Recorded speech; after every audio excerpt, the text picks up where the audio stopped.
Okay, so here's the scenario. You go to start your scooter and you hear a clicking sound, but nothing else happens. So let's have a look at what that could be and how to fix it. So the clicking sound that you're hearing is coming from this. This is a starter relay or starter solenoid. And how it works, you've got this connector here, which is 2 wires, which is connected to the starter button. So when you press the starter, it completes the circuit and sends power through these wires. And then once this gets power, it then activates the connection between these 2 points. So one of the sides is connected to your battery. The other side is connected to the starter motor. So when you energize this, it creates that connection and your starter motor starts spinning. Except obviously, in this case, if you're hearing a click and nothing else happens, the starter motor is clearly not spinning. So why is that? Well, we need to check a few things. First thing you're going to want to check is your battery.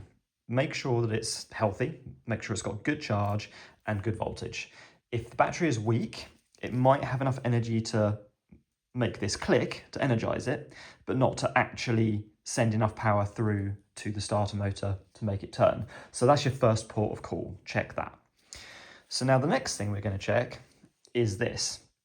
And in my experience, particularly with Chinese scooters, this is 8 times out of 10 the culprit. So when these things start to go wrong, they do continue to make the clicking sound like they're making the connection, but they don't make the actual connection.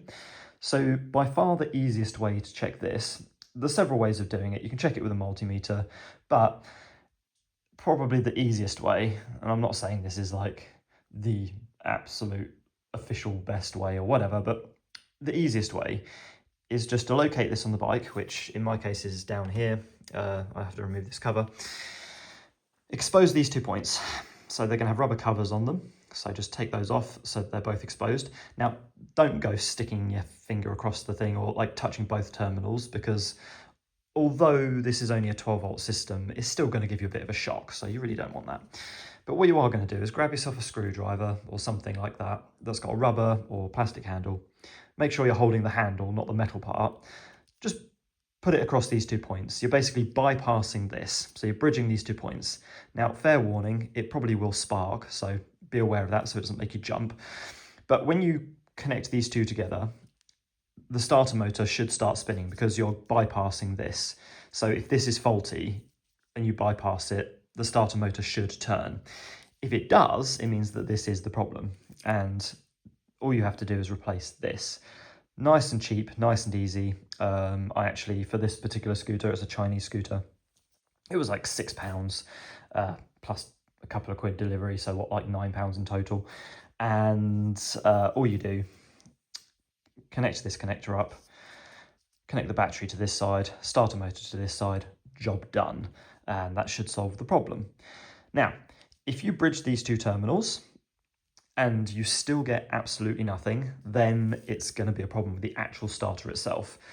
Now, there's 2 possible issues that it could have. First could be ground. So the starter motor grounds directly onto the engine. So it just has 1 wire going from this to the starter motor, and then the actual body of the starter motor grounds to the engine. So obviously check that it's not loose. Check that there's no corrosion, it's not dirty or anything, because that could cause a bad ground. But if that's not the case, then likelihood is the starter motor itself has gone bad and you probably need to replace that. But as I say, from my experience, 8 to 9 times out of 10, it's actually this that's the issue. So go ahead and check this first, or rather check your battery first, because if it doesn't have enough voltage, it won't have enough power to turn the starter. But assuming your battery is good, check this next by bridging it, and yeah, that should tell you all you need to know. Say fairly easy fix most of the time, but it's definitely one of those frustrating problems, especially when you need to go somewhere and you go to start the bike and it just click click click does nothing. So there we go. Hopefully that was helpful to some of you. If you did find it useful, or if you did like this video, please do give it a like. Go check out my other videos. I've got a number of other videos explaining different things on scooters and how they work and how to fix them and all that kind of good stuff. So go check those out. And for now, I'll catch you all again soon.